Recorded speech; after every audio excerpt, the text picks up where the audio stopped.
Putain de bordel de merde. Je crois que j'ai jamais autant transpiré devant un épisode de série. C'est simple, j'ai ressenti des émotions que je ne connaissais même pas. C'est un épisode colossal avec quand même quelques défauts.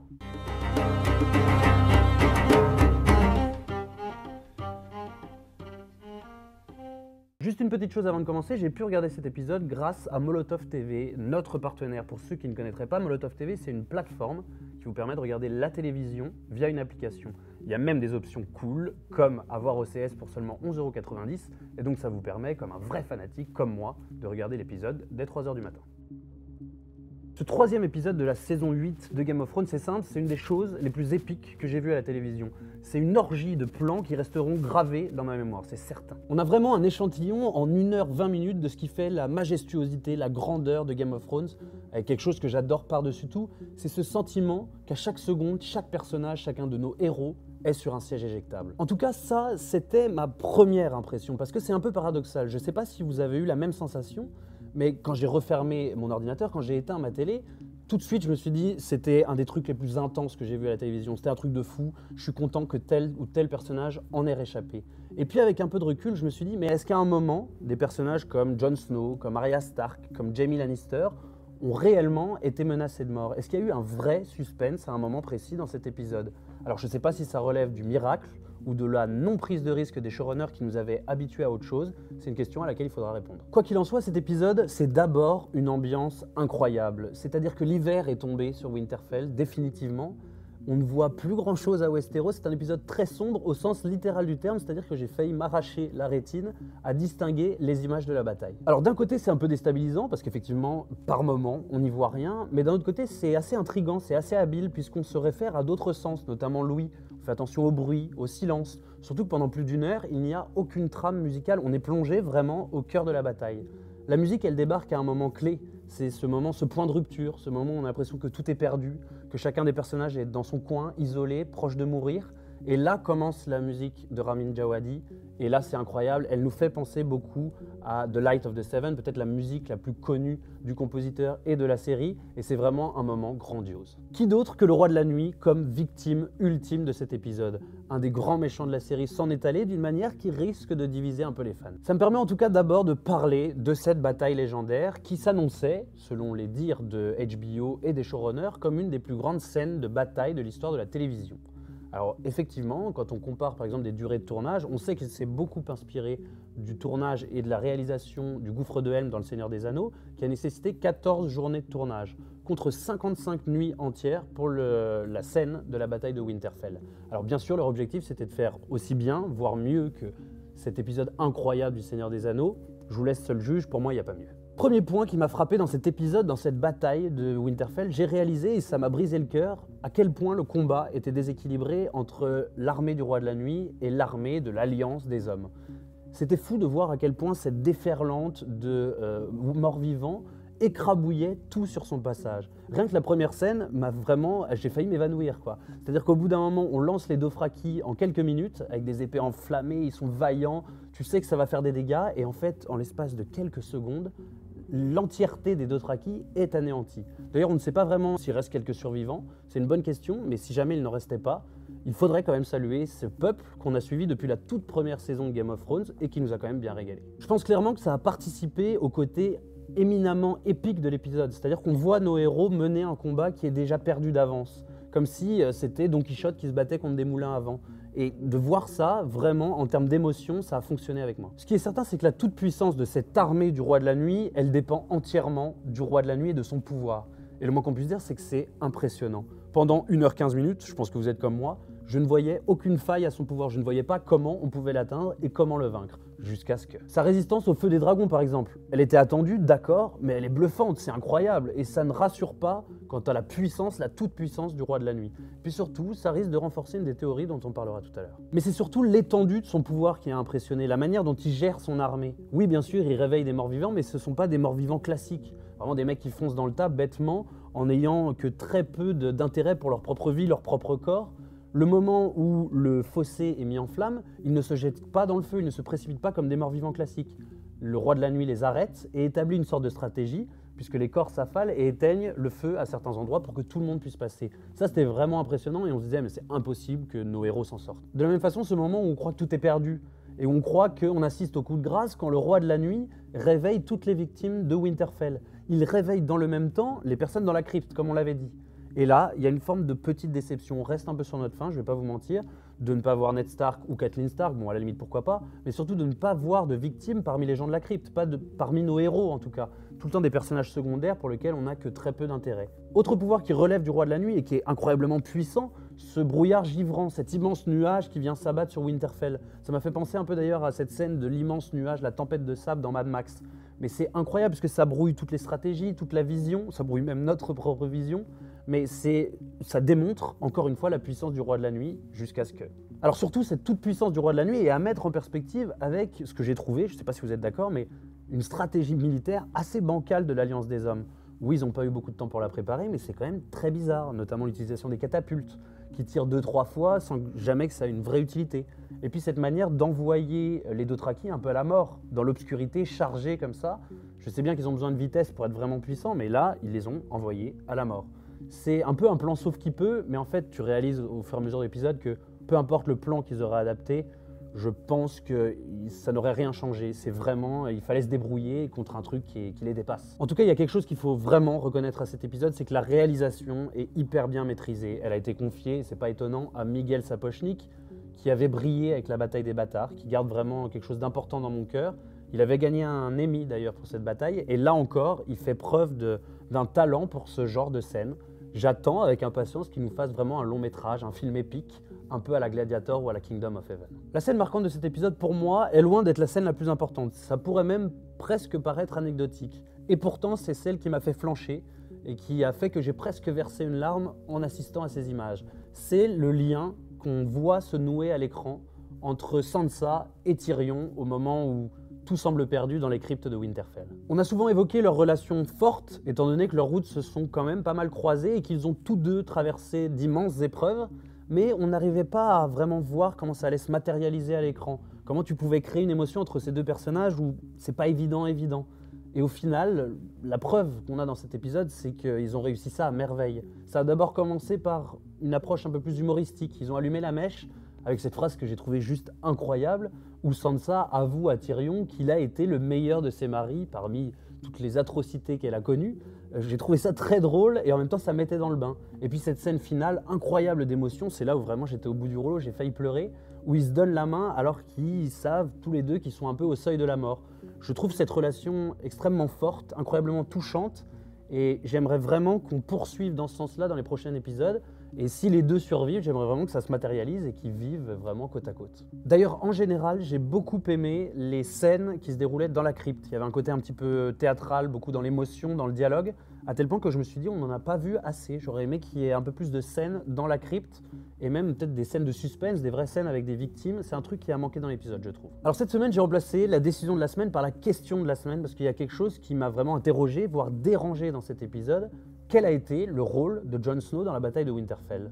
Alors, c'est une question volontairement provocante, je sais que vous n'allez pas manquer de réagir en commentaire, mais regardez-y de plus près, c'est quand même assez étrange. D'abord, pendant presque 30 minutes, on ne voit quasiment pas Jon Snow. Il chevauche son dragon, qu'il a appris à manier d'ailleurs en un claquement de doigts, mais il ne fait aucune action décisive, aucun truc qui va faire changer un peu le game alors que tout le monde meurt autour de lui. La seule chose épique de Jon Snow dans la première partie de l'épisode, c'est ce combat de dragon. Alors oui, je vous l'accorde, c'est incroyable. C'est surtout incroyablement bien fait en termes d'effets spéciaux. Puis en termes de réalisme de ces bêtes, il y a un côté vraiment bestial de ces bêtes qui se mordent, qui se battent. On se croirait un peu dans un combat de dinosaures à la Jurassic Park. C'est fort, c'est une scène forte, je vous le reconnais, mais encore une fois, pas d'acte décisif de Jon Snow et à aucun moment il fait basculer le combat du côté de l'Alliance des Hommes. Pire que ça, au moment où le combat au sommet, le combat tant attendu est enfin sous nos yeux, que Jon Snow se précipite vers le roi de la nuit, on nous l'enlève. Alors là, c'est pas de la faute du personnage de Jon Snow en soi, mais des scénaristes, des showrunners qui ont décidé de prendre une autre option. Puisque le roi de la nuit, c'est assez humiliant quand même, le roi de la nuit, pour lui, Jon Snow, c'est pas un vrai adversaire de taille, il va pas se frotter à lui en duel, donc il réveille tout le monde pour en faire un obstacle en gros. Donc ça méprise un peu le personnage de Jon Snow qui n'est plus le pivot central de ce combat, c'est bien Bran qui obsède le roi de la nuit et pas Jon Snow. Si on regarde même la fin de l'épisode, c'est quand même le symbole de l'impuissance et du rôle amoindri de Jon Snow dans cette bataille de Winterfell. Il est bloqué, dos au mur, c'est le cas de le dire, face à Viserion qui est à 2 doigts de le buter, à tel point que même lui se lève, un peu dans une posture sacrificielle, en mode « vas-y, il faut tout que je donne, de toute façon je suis perdu ». C'est quand même assez étonnant. On a préparé un personnage pendant des saisons et des saisons à ce que ce soit son moment. On a parlé de Azor Ahai pendant des heures entières. On a dit que Jon Snow était quand même un candidat très sérieux, que c'est lui qui allait faire basculer le combat, c'est lui qui allait tuer le roi de la nuit. Et on débouche à un Jon Snow pendant la bataille de Winterfell qui est presque inutile. À tel point, dites-moi ce que vous en pensez, mais que j'ai cru, à un moment, j'ai bel et bien cru que cet épisode allait se conclure sur ce duel de regard entre Bran Stark et le roi de la nuit. Qu'il allait avoir même peut-être une révélation, genre ouais, Bran Stark égale le roi de la nuit ou quelque chose dans ce sens-là. Mais je croyais que ça allait finir comme ça et que justement le combat entre Jon Snow, ce duel qu'on attend tous entre Jon Snow et le roi de la nuit, allait avoir lieu dans le début de l'épisode 4. Et en fait non, parce qu'il restait beaucoup trop de temps et en fait on s'est rendu compte que Jon Snow ne servait à rien dans la bataille de Winterfell. Reste alors une question en suspens, pourquoi Jon Snow a-t-il été ramené à la vie? Alors oui, c'est l'héritier légitime du trône de fer, mais il va falloir quand même une plus grosse raison, quelque chose de plus important, il va falloir qu'il réalise un truc incroyable dans la deuxième partie de saison, pour qu'on justifie tout ce tintouin autour de ce personnage. Comme c'est un peu ma distribution des mauvais points de la bataille de Winterfell, j'en profite pour signaler quelques personnages qui, à mon avis, on n'a pas assez vu dans cette bataille. Bran, par exemple. Je sais pas vous, mais Bran, il reste dans son fauteuil, il n'utilise pas son pouvoir, ou en tout cas il l'utilise d'une manière qui est un peu étonnante, on en parlera tout à l'heure aussi, mais je trouve qu'il n'a pas fait peser le combat non plus, il n'a pas révélé un pouvoir incroyable. Alors il y a des gens qui vont nous dire oui, il a tout vu, il savait tout à l'avance et tout, mais j'en ai un peu marre de cet argumentaire parce que là pour l'instant, Bran il sert pas à grand chose. De la même manière, un dernier personnage, Jaime Lannister, vous savez comme je l'adore, vous savez comme pour moi j'ai envie qu'il commette des actes héroïques, on l'a presque pas vu dans cet épisode. L'important c'est qu'il survive selon moi et oui effectivement il ne peut pas mourir sans avoir revu sa sœur et il se signalera à mon avis beaucoup plus dans la deuxième partie de la saison. Reste un truc à signaler aussi, c'est la scène Brienne-Jaime. C'est beau, ok, c'est beau, mais c'est quand même, il y a un petit côté hollywoodien pour que les deux survivent. Il faut quand même accepter le fait que, ouais, on est dans du cinéma, il y a une vraie relation entre eux, ils se sauvent la vie, etc. C'est un peu fort de café quand même. Alors pour moi, le truc le plus inattendu de cet épisode, c'est clairement le retour du personnage de Mélisandre. Je me moquais un peu la semaine dernière en disant, on ne sait pas où elle est passée, on ne sait pas comment elle va revenir. J'avais un peu peur du côté, on la dépose comme un cheveu sur la soupe, elle vient, elle repart, puisqu'elle avait prévu de mourir la prochaine fois qu'elle reviendrait à Westeros. Alors là, c'est un peu le cas. Effectivement, elle débarque un peu comme un cheveu sur la soupe. Mais il y a une manière de faire. Et là, putain, la classe, c'est un sacré retour. Dès son entrée en scène, pas le time, elle arrive, elle nous fait une scène mémorable où, avec quelques incantations, elle réutilise un peu la formule de Thoros de Myr, mais en beaucoup plus amplifié, puisqu'elle enflamme toutes les épées d'Othraki. Ça, déjà, grande classe, qu'elle enchaîne en plus avec un Valar Morghulis adressé à Vergris, un Valar Morghulis ça fait longtemps qu'on ne l'avait pas entendu et ça fait toujours du bien à l'oreille. Outre ce retour en grande pompe, il y a surtout 2 actions notables, décisives pendant la bataille de Winterfell. Il y a ce moment où il faut illuminer, embraser le fossé. C'était Daenerys qui était censée le faire, elle ne peut pas parce qu'elle ne voit pas le système d'alerte. C'est donc Mélisandre qui va s'en charger avec toujours cette incantation. Et ça va être un vrai acte héroïque puisqu'elle est à 2 doigts de se faire complètement trucider. Et puis il y a un rôle plus psychologique qui correspond beaucoup plus au personnage de Mélisandre puisque ça a toujours été un personnage qui essaie de rentrer dans la tête des gens, de leur faire comprendre des choses. Et bien là c'est exactement ce qu'elle va faire avec Arya puisqu'elle va lui faire prendre conscience de son véritable rôle dans la bataille de Winterfell. En lui parlant de ses yeux marrons, de ses yeux verts, puis de ses yeux bleus, Arya prend conscience que c'est à elle d'agir face au roi de la nuit. Et pour ceux qui ont bien suivi la saison 1, il y a une phrase qui résonne, une phrase de Mélisandre, c'est quand elle parle à Arya et qu'elle lui dit « Que dit-on au dieu de la mort ?» et que Arya lui répond « Pas aujourd'hui ». C'est un parallèle incroyable avec la phrase que avait prononcée Syrio Forel au moment de mourir dans la saison 1. Elle est vraiment au centre de tout dans cet épisode, elle multiplie les bonnes actions, les bonnes décisions. C'est un peu étonnant quand même quand on sait le nombre d'erreurs qu'elle a accumulées tout au long de la série, mais c'est comme ça et c'est éblouissant. Elle aurait pu être MVP, elle aurait dû peut-être, mais il y a quand même un personnage qui a plié le game. Même sa fin est à l'image de tout son rôle dans cet épisode. Elle avait promis à Davos qu'elle s'en irait à l'aube, et elle part comme ça dans les étendues gelées, elle jette son collier qui lui donne cette espèce de pouvoir, cette apparence en tout cas. Elle a une mort éminemment poétique qui conclut d'ailleurs l'épisode, c'est vraiment beau, Goodbye Mélisandre. Alors dans le en bref de cet épisode, seulement 2 petites choses parce que j'ai voulu développer toutes les autres tellement ça me paraissait important et primordial. Première chose, et ça c'est une grande déception quand même, on ne voit pas les autres White Walkers, c'est-à-dire les lieutenants du Roi de la Nuit, participer à la bataille de Winterfell. Ils n'ont quasiment aucun rôle et puis surtout ils sont censés être les gardes du corps un peu du Roi de la Nuit. Ils débarquent tout en puissance, limite une scène de ralenti face à Bran. Et au moment où jaillit Arya, ils n'interviennent pas, comme s'ils ne l'avaient pas vu. C'est un peu étonnant et puis c'est un peu dommage surtout de ne pas les avoir vus au combat. Et deuxième chose, une chose que j'ai aimée cette fois, et c'est pas tout le temps le cas dans les films ou à la télévision, c'est j'ai beaucoup aimé les morts de Game of Thrones. C'est-à-dire que les personnages qu'on adorait, qui sont morts dans cet épisode, sont partis en silence, c'est-à-dire tout se passait à travers le regard. On n'a pas eu le droit à ces phrases un peu mielleuses qui détruisent justement l'émotion. La dernière phrase juste avant de mourir qui donne une fin à la Marion Cotillard. Là, c'était émouvant, c'était réussi, ils l'ont joué un peu en sobriété, et tant mieux. Ouais, je sais pas faire des yeux, je sais même pas faire une tête. Pour le MVP de cette semaine, comment penser, ne serait-ce qu'une seconde, à un autre personnage que celui-là? C'est celui qui a déjoué tous les pronostics. Alors on attendait beaucoup de Jon Snow, Daenerys et les autres, et en fait c'est ce personnage qui a surgi de nulle part avec sa dague pour régler d'un coup la bataille de Winterfell. C'est hyper bien fait encore, comme d'habitude. Je parle bien évidemment du personnage d'Arya. Il y a quelque chose qu'il faut signaler avec le personnage d'Arya, c'est que tout au long de cet épisode, il a été sur la brèche. Elle était à 2 doigts de mourir.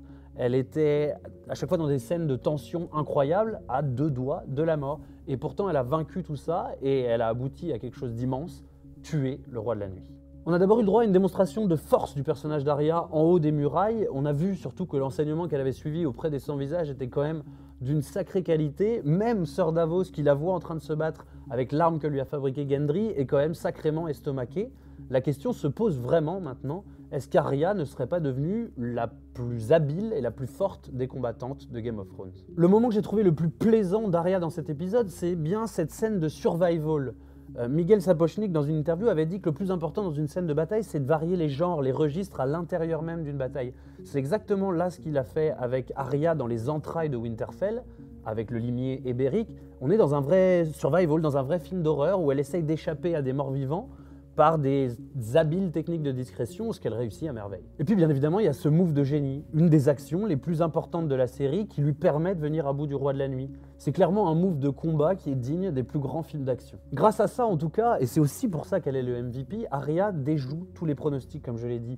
On en a parlé pendant des heures entières de Azor Ahai, et en fait il n'y en a pas d'Azor Ahai, c'est Arya qui par sa détermination, qui par ses aptitudes au combat et puis ce petit côté un peu discret, elle a réussi à se faufiler près du Roi de la Nuit et à l'éliminer. C'est elle la vraie héroïne de cet épisode, c'est elle qui a gagné à elle seule la bataille de Winterfell alors que tout semblait être perdu. D'ailleurs, petit détail pour finir, pour ceux qui participent vachement à la théorie du Bran avait tout prévu, etc. Cette dague qui sert à Arya pour tuer le Roi de la Nuit, c'est cette même dague que Bran lui avait confiée exactement au même endroit dans ce bosquet en lui disant « t'en auras plus besoin que moi ». Donc beaucoup de gens sont partis en délire là-dessus en disant « oui, il avait tout prévu, c'est pour ça qu'il lui a donné, etc. » Je ne sais pas, mais en tout cas, le symbole est fort. Comme on s'y attendait cette semaine, énormément de victimes parmi nos personnages préférés. Je voulais quand même rendre un hommage à des personnages qui ne figurent pas sur ce tableau parce que ce ne sont pas de véritables protagonistes de la série, mais ils sont tout aussi vaillants, honorables, ils ont un cœur immense et ils sont morts à l'image de leur personnage. Je pense bien sûr à Lyanna Mormont.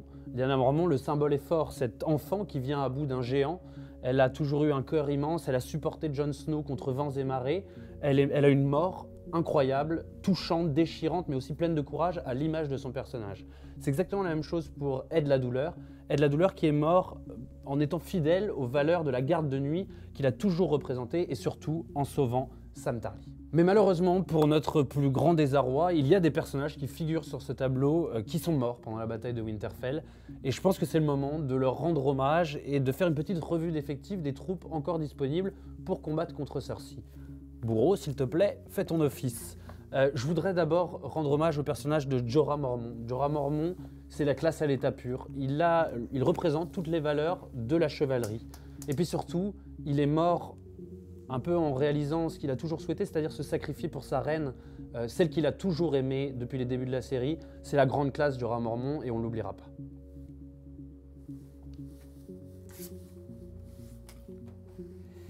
Autre personnage qui lui aussi s'est sacrifié, de toute façon on l'avait dit, c'est énormément de rôles sacrificiels.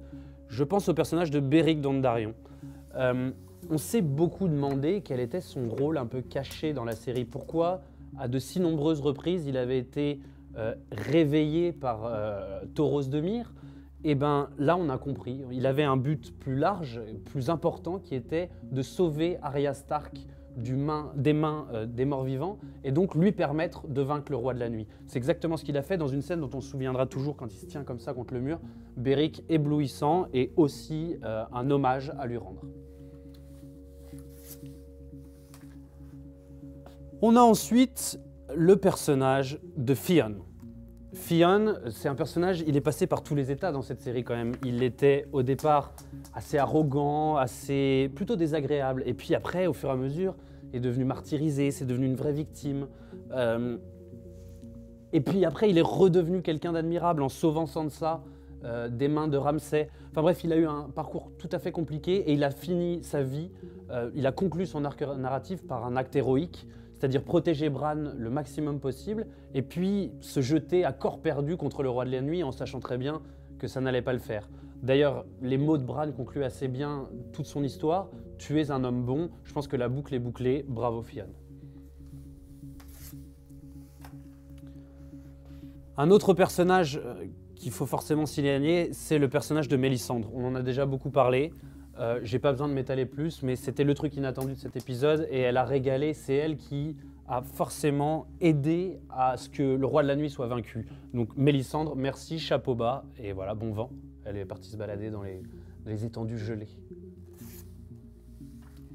Et puis, dernière victime, pareil, j'en ai beaucoup parlé donc on va pas s'étendre, mais c'est tant mieux, on s'est débarrassé de ce monsieur. Malgré le fait, on en a parlé, on aura l'occasion d'en reparler encore, mais on ne sait pas grand-chose de cet homme. On a eu un grand ennemi qu'on nous a fait monter un peu comme ça, et on ne sait pas vraiment pourquoi, qui il était, etc. On a besoin de réponses encore, je trouve, sur le roi de la nuit, et j'espère qu'on aura des éclairages dans l'épisode 4. Mais en tout cas, ciao le roi de la nuit. Il est mort d'une manière assez surprenante. Ouais, il est mort, et bien mort, bien mort. Et je finirai, donc voilà, là on a un état des lieux quand même pas énormément de personnages si on regarde bien. En tout cas, pas des personnages fondamentaux. Je veux quand même signaler 3 noms qui, moi, me paraissent sauvés, vraiment in extremis, parce que je les voyais bien mourir.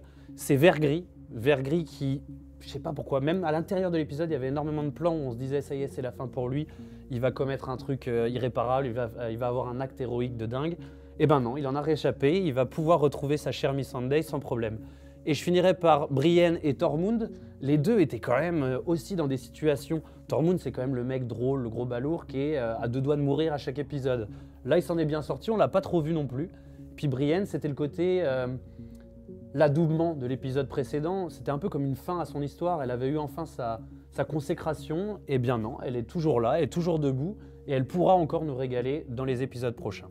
Donc voilà, un épisode meurtrier, mais pas trop avec les personnages qu'on adore.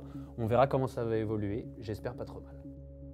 Passons donc maintenant au moment que vous attendez tous, ou du moins que moi j'attends avec impatience, puisque j'adore ça, les théories, les petites questions qu'on m'a posées, qu'on a sélectionnées pour moi du moins. Les yeux verts de la prédiction de Mélisandre font référence à Cersei ou Daenerys. C'est vrai que c'est quelque chose qu'on a beaucoup vu sur les réseaux sociaux. C'est une sorte de prophétie, en gros, de Mélisandre qui parle de yeux marrons, de yeux verts et de yeux bleus. Les yeux bleus, on en a parlé, c'est forcément le Night King, ou en tout cas, le symbole est fort. Les yeux marrons, on pense à Walder Frey, qui est un personnage qui avait les yeux marrons et qui était sur la liste d'Arya. Et puis, il y a les yeux verts. Qui reste sur la liste d'Arya et qui a les yeux verts? Cersei. Et qui pourrait apparaître sur la liste d'Arya si jamais elle devenait un petit peu dangereuse ou un petit peu folle, ça pourrait être Daenerys qui a aussi les yeux verts. Ça pourrait en tout cas nous amener à, oui, effectivement, une piste. Arya parviendrait-elle ou devrait-elle passer à l'action pour un des deux personnages? Moi, je pense toujours que Arya, à travers le visage de Jaime, ou peut-être Arya d'une autre manière, viendrait à bout de Cersei. Quel est l'avenir de l'Alliance scellée à Winterfell? C'est la vraie question. C'est la vraie question de cet épisode 4. À mon avis, ça va être tout l'épisode 4 va reposer sur ça. C'est-à-dire que maintenant que des hommes, des peuples, des royaumes se sont alliés alors qu'ils avaient des visions convergentes sur le monde, mais pour battre le roi de la nuit, pour sauver en gros l'humanité, maintenant que ça c'est fini, qu'est-ce qui nous reste? Sachant qu'il y a énormément de questions en suspens, notamment la véritable identité de Jon Snow et le fait que ce soit devenu l'héritier légitime du trône. On ne sait toujours pas la vraie réaction de Daenerys. On a eu des prémices un peu d'une sorte de folie, qu'elle soit vraiment têtue, qu'elle soit vraiment autoritaire même, et on ne sait toujours pas comment elle a réagi. Donc je pense qu'on va avoir des réponses là-dessus, et on saura dans l'épisode 4 s'il y a vraiment une bascule qui s'opère du côté de Daenerys. Est-ce qu'elle va complètement vriller et se dire voilà, on a battu le roi de la nuit, j'ai sacrifié la moitié de mon armée, et en fait j'arriverai même pas à aller sur le trône puisque ce mec-là il débarque de nulle part et ça va être l'héritier légitime du trône. C'est une vraie question qui est toujours en suspens. Moi je pense toujours que Daenerys va être un problème dans les épisodes à venir. Vergris serait un sans-visage. Alors ça, je pense que ça fait référence à un truc, mais à mon avis c'est une erreur. Enfin, effectivement ça interpelle un peu parce que ça faisait longtemps qu'on ne l'avait pas entendu dans Game of Thrones. Ce moment où Mélisandre interpelle Vergris et lui dit Valar Morghulis. Valar Morghulis qui, on sait, était quand même la phrase la plus prononcée par Jaqen H'ghar. Jaqen H'ghar, le chef des 100 visages. C'est à partir de là que le lien a été fait. Mais c'est aussi une parole, une sorte de phrase qui est beaucoup prononcée à Essos. Or, Vergris et les Unsullied viennent d'Essos, donc je pense qu'ils l'ont dû beaucoup l'entendre, et Mélisandre le sait ça, puisqu'elle vient aussi d'Essos.